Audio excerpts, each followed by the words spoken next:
Well, after losing to Republican Mark Harris last spring, Congressman Bob Pittenger says he will not be back on a ballot if a new election does happen.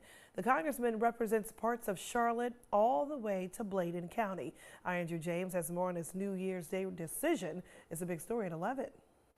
Well, Amanda, the congressman's decision comes after the General Assembly enacted a law allowing for a re-election if the state board says one is needed.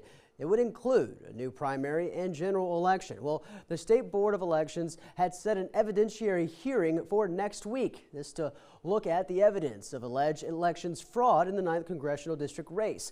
Although there's been a lot of back and forth from the candidates in this race, Harris and Democrat Dan-mccready, if that board can even hold the hearing after it dissolved last week. Regardless of where things go, if that option is a new election for Harris and McCready, well, Pittenger says he'll take no part in it.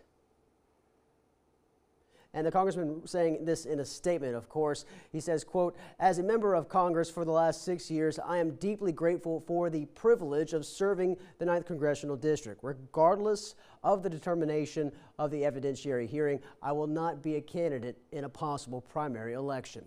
And Congressman Pittenger goes on to talk about his work in Congress over the years. That hearing for the election investigation is set for January the 11th unless something impacts it with the governor's effort to reseat that Board of Elections. Amanda?